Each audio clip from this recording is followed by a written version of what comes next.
القيوم وأتوب إليه. أشهد الله العظيم الذي لا إله إلا هو الحي القيوم وأتوب إليه. أشهد الله العظيم الذي لا إله إلا هو الحي القيوم وأتوب إليه. إلى حضرة النبي محمد رسول الله صلى الله عليه وسلم وعلى آله الكرام وصحبه العظام الشؤون لله من حمل الفاتحة. أعوذ بالله من الشيطان الرجيم. بسم الله الرحمن الرحيم.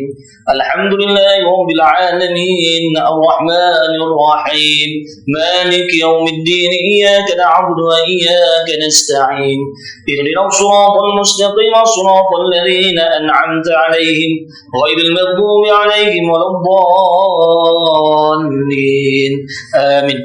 أعوذ بالله من الشيطان الرجيم. بسم الله الرحمن الرحيم. الحمد لله رب العالمين وبه نستعين. صلاة والسلام على أشرف الأنبياء والمرسلين سيدنا محمد وعلى آله وصحبه أجمعين. سبحانك لا علم لنا إلا ما علمتنا innaka antal alimul hakim. Maha suci Engkau ya Allah, tidak akan kami ketahui sesuatu apapun kecuali yang Kau ajarkan kepada kami. Sesungguhnya Engkau lah yang maha mengetahui lagi maha bijaksana. Rabbi shrah lana sudurana wa yassir lana umurana wahlul 'uqdatam min alsinatina yafqahu aqwalana. Ya Allah, tenangkanlah keadaan hati kami dan permudahkanlah urusan kerja kami dan bukakanlah simpulan dari lidah kami supaya dia faham apa yang ingin kami katakan. Wa qala Rasulullah sallallahu alaihi wasallam, kun 'aliman aw muta'alliman aw mustami'an aw muhibban wa lam takun khamisan fatahlik. Jadilah kamu orang yang alim ataupun orang yang belajar ataupun orang yang mendengar ataupun orang yang suka, tetapi jangan kamu jadi golongan yang kelima. Pada hadis yang lain Nabi juga bersabda, golongan yang kelima itu ialah yang tidak mencintai ilmu dan ahlinya. Fatahlik, binasalah kamu. Qala Rasulullah sallallahu alaihi wasallam, al-ilmu imamul amal wal amalu tabi'uhu. Ilmu itu imam kepada amal dan amal itu hanya mengikutinya. Assalamualaikum warahmatullahi wabarakatuh. Yang saya kasihi lagi saya hormati pada seluruh ahli dan kuasa surau ini, ibu-ibu, ayah-ayah, abang-abang, kakak-kakak, adik-adik, anak-anak yang saya kasihi sekalian. Alhamdulillah, syukur pada Allah Subhanahu wa taala disenggang masa 4 tarawih dan kita sambung 4 tarawih lagi, rehatlah ianya di tengah-tengah. Maka yang tak bolehnya ialah berkuliah atau tazkirah di pertengahan, di tengah tarawih. Tengah tarawih tak boleh. Tengah dah habis tarawih tak apa. Tengah tarawih tak boleh lah. Boleh faham tak? Yang di tengah tarawih tak boleh lah. Satu lepas tu berhenti tazkirah, lepas tu sambung ni. Itu tak boleh. Yang ni dah lepas salah. Jadi bolehlah rehat sekejap. Jadi tuan-tuan yang saya kasihi sekalian, tadi diperkenalkan atas Piu Hafiz. Saya bukan Piu Hafiz, saya Piu Johani. Johani, Piu Hafiz ada juara. Saya juara dari belakang. Dia ada di Madinah. Berjumpa dengan dia di Madinah hari itu sebelum mau balik. Jadi tuan-tuan yang saya kasihi sekalian, pada kesempatan ini pada menyatakan duduk di dalam bulan Ramadan. Maka bulan Ramadan ini adalah bulan tarbiyah. Bulan untuk mendidik umat manusia. Salah satu yang nak dididiknya, kerana kalau terdidiklah perkara ini, maka terdidiklah diri manusia itu. Apa yang perlu dididik? Yang teragung perlu dididik ialah hawa nafsu. Kerana pada keadaan hawa nafsu inilah yang paling banyak membawa manusia ke arah kedurjanaan, yang menyesatkan manusia, yang membuatkan manusia dalam keadaan hina. Inilah ia keadaan nafsu. Kerana itulah di bulan Ramadan, mesej paling penting yang perlu dipahami oleh orang-orang yang masuk dalam bulan Ramadan ialah untuk mendidik hawa nafsu. Kerana itu, pada amalan yang terbesar di dalam bulan Ramadan, rahmat dari Allah Subhanahu wa taala pada bulan Ramadan ialah puasa. Dan puasa itu paling besar manfaatnya ialah mengekang hawa nafsu. Oleh itu tuan-tuan yang saya kasihi sekalian, berapa ramai orang yang masuk dalam bulan Ramadan tetapi keadaan hawa nafsunya masih belum terkawal. Berapa ramai orang yang berpuasa tetapi puasanya tidak mengawal hawa nafsu. Sebab apa? Sebab dia membiarkan lagi hawa nafsunya. Jadi tuan-tuan, duduk dalam bulan Ramadan, kita kena kekang hawa nafsu. Nah, kena kekang hawa nafsu ni. Apa yang nafsu selalu biasa suruh kita buat di dalam bulan Ramadan dan bulan-bulan yang lain, maka dalam bulan Ramadan kita jangan mengikuti ia lagi. Sehingga kan hawa nafsu ini bukan hanya mendorong kita pada melakukan perkara yang buruk. Dan terkadang kala nafsu juga mendorong kita melakukan perkara yang rupanya baik di luar. Luarannya baik. Boleh tak seseorang itu sembahyang kerana didorong oleh hawa nafsu? Ya. Nah, orang itu boleh sembahyang, boleh puasa kerana didorong oleh keadaan hawa nafsu yang jahat, iaitu nafsu yang riak. Maka keadaan seseorang itu masih boleh beramal lagi. Dia boleh sembahyang lagi. Tapi sembahyangnya didorong oleh riak, didorong oleh nafsu riak. Sembahyangnya, amalnya masih didorong dengan nafsu ujub.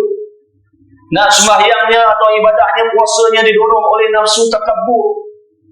Sembahyangnya atau ibadahnya, puasanya, amalnya semua didorong oleh nafsu sum'ah. Maka boleh juga seseorang itu mendirikan amal. Tetapi inilah yang perlu disedari oleh semua orang-orang beriman. Kerana nafsulah amal boleh tak jadi ibadah.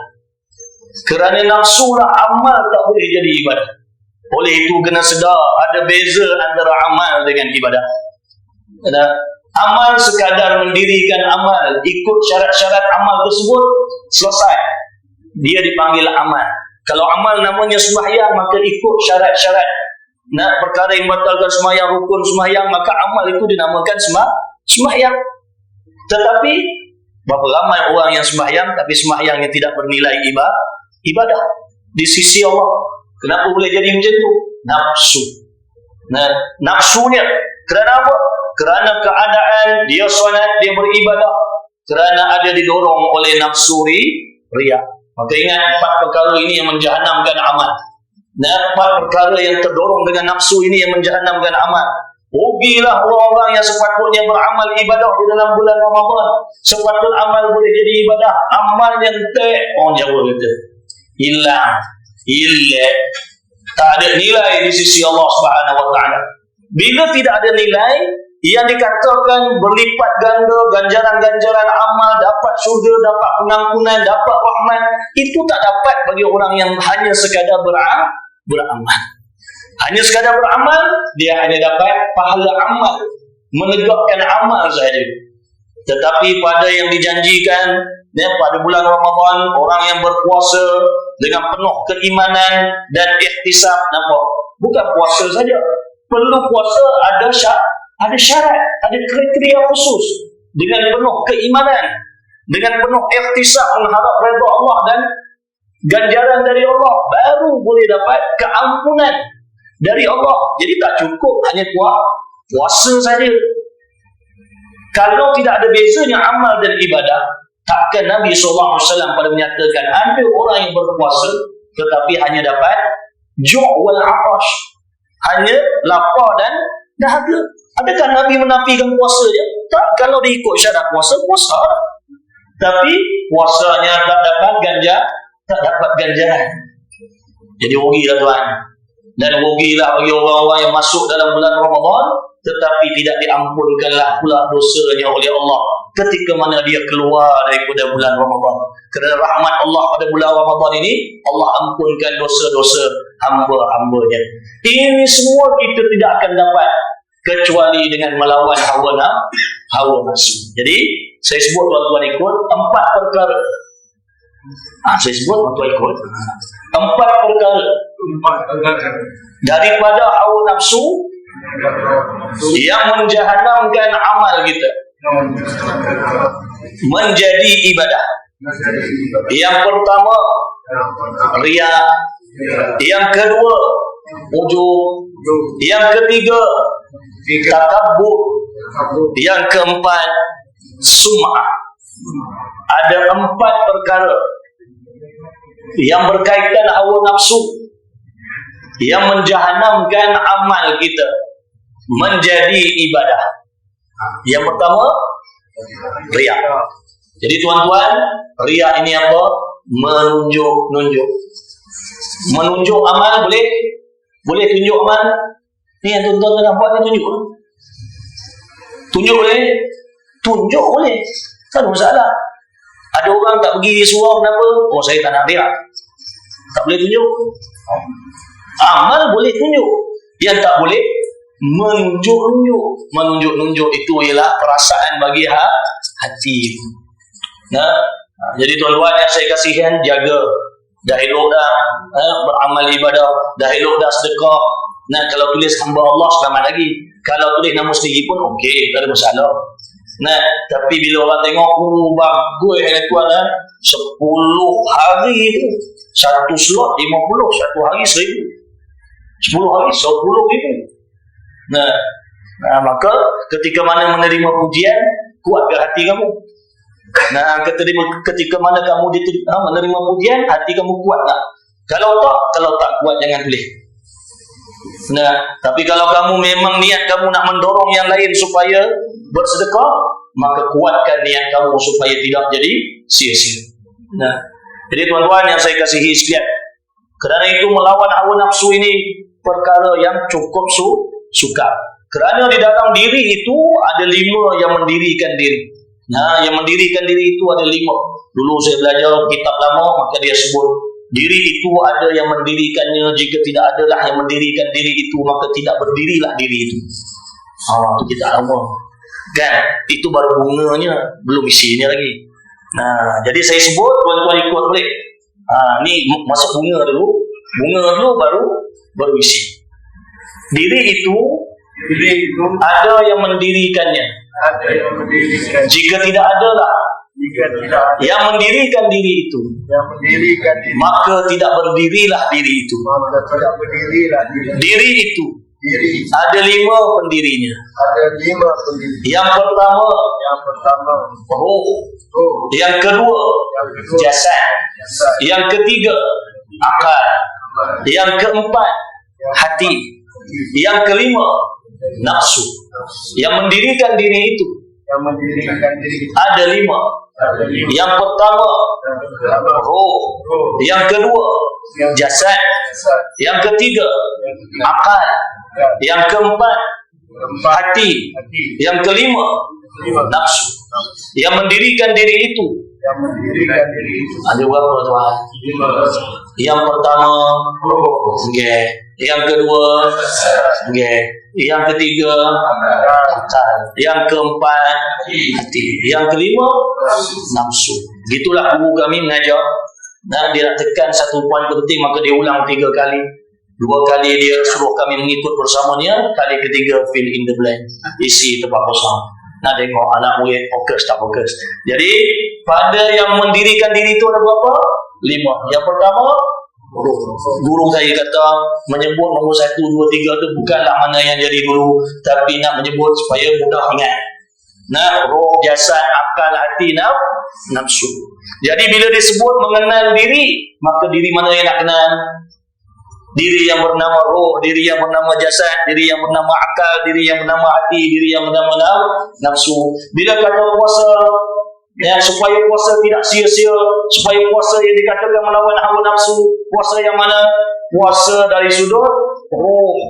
Nah, kerohanian, rohani itu juga turut berpuasa.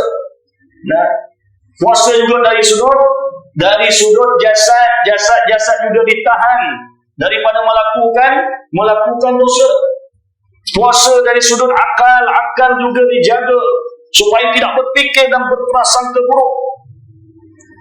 Puasa dari sudut hati, keadaan hati juga dijaga, seperti mana yang Imam Al-Ghazali menyatakan puasa Nabi itu ialah menahan diri dari lapar dan dahaga, serta perkara yang membatalkan puasa, serta menahan diri daripada melakukan dosa dan menjaga keadaan hati daripada lalai pada mengingati Allah.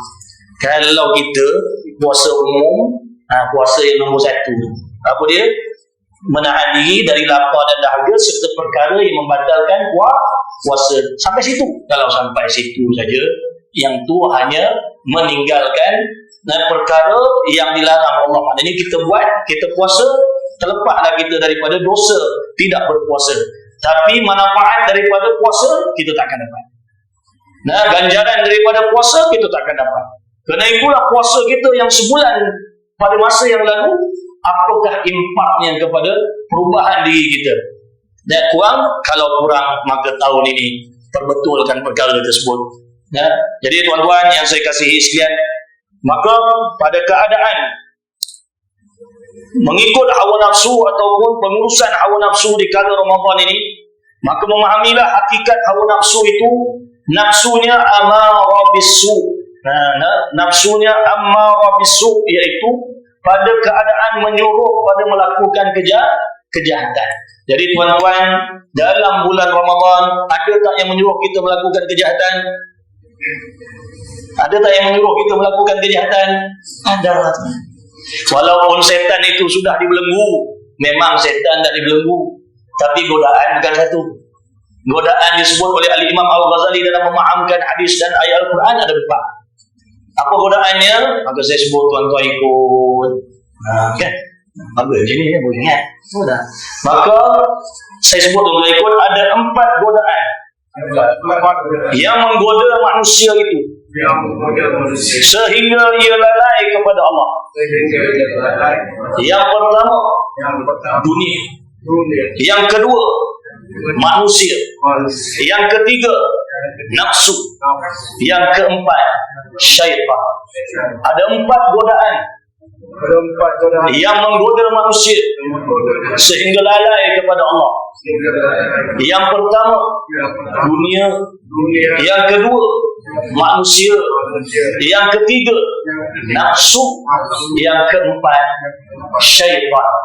Ada berapa godaan tuan? Yang pertama, yang kedua, yang ketiga, yang keempat, yang dibelenggu. Yang dibelenggu setan aja. Tiga dia lagi. Jadi tak boleh. Mengapa manusia itu di bulan Ramadan masih rakus? Kerana tiga dia lagi.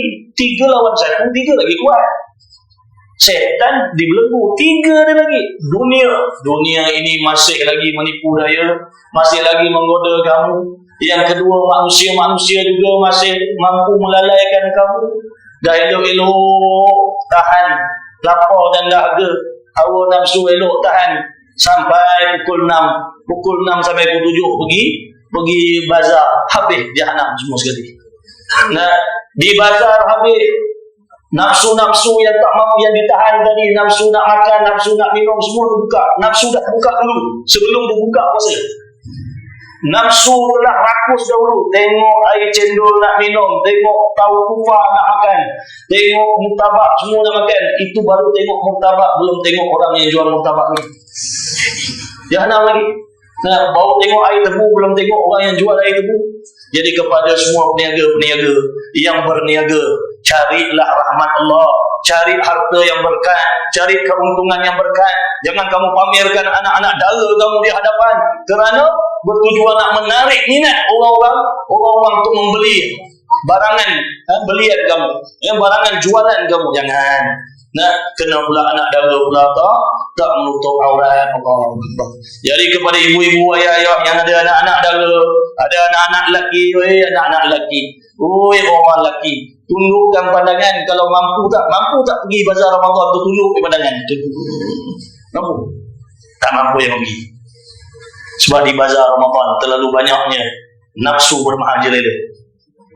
Nah, berapa ramai orang yang mengikut hawa nafsu di bazar Ramadan. Peniaga yang mengikut hawa nafsu, yang membeli pun mengikut hawa nafsu, yang menjual pun mengikut hawa nafsu. Yang tak beli dan tak jual, apa dia buat di situ? Menggadaikan hawa nafsu. Duduk situ tengok keliling habis satu pasar dia jalan, apa barang tak beli. Nah, tapi apa yang dia telah korbankan, dia sudah korbankan segala apa yang dia tahan daripada pagi sampai petang. Dah elok nak dapat pahala, habis jahanam. Ini semua kerana nafsu. Jadi tuan-tuan yang saya kasihi sekalian, mudah-mudahan di bulan Ramadan ini kita terkawal hawa nafsu kita, antaranya dengan berpuasa. Rasulullah SAW bersabda, wahai pemuda, sesiapa yang mampu maka berkahwinlah Dan sesiapa yang tidak mampu maka hendaklah ia berpuasa, kerana puasa itu perisai. Jadi puasa itu sebenarnya perisai, mengekang hawa nafsu. Jadi tuan-tuan yang saya kasihkan, puasa ini melemahkan syahwat, puasa ini mengurangkan dorongan amarah. Sepatutnya orang yang berpuasa lebih sabar, sepatutnya orang berpuasa tidak marah-marah. Jadi kekang hawa nafsu, marah itu lebih-lebih lagi ketika puasa, dan berpuasa itu menundukkan keinginan yang berlebihan. Sepatutnya keinginan kita kurang di dalam bulan Ramadan. Keinginan nak berjalan tu kurang, keinginan nak pergi pasar raya tu kurang, keinginan nak tengok TV lebih-lebih kurang. Ini daripada pagi tengok TV dah buka-buka rancangan masakan. Mak-mak rancangan masakan daripada pagi, lepas tu tengah hari, lepas tu petang. Habislah. Kena pula TikTok hari ni, FYP keluar makan je kerja dia. Jadi tuan-tuan yang saya kasihkan, hati-hati. Jadi tuan-tuan yang saya kasihkan, di dalam bulan Ramadan kawal hawa nafsu supaya keadaan emosi juga terkawal. Mudah-mudahan Allah Subhanahu wa taala merahmati kita semua dalam keadaan mengawal hawa nafsu. Jihad melawan hawa nafsu ini adalah jihad yang paling besar, sehingga Nabi SAW apabila balik daripada peperangan Khandaq ataupun ada riwayat mengatakan Khaybar, maka beliau mengatakan, Nabi SAW bersabda, kita telah balik daripada peperangan kepada peperangan yang lebih besar, iaitu berperang dengan hawa nafsu. Qul qawli hadza wa astaghfirullah yang baik Allah dan kurang baik datang dari kelemahan di sisi. Assalamualaikum warahmatullahi wabarakatuh. Waalaikumsalam.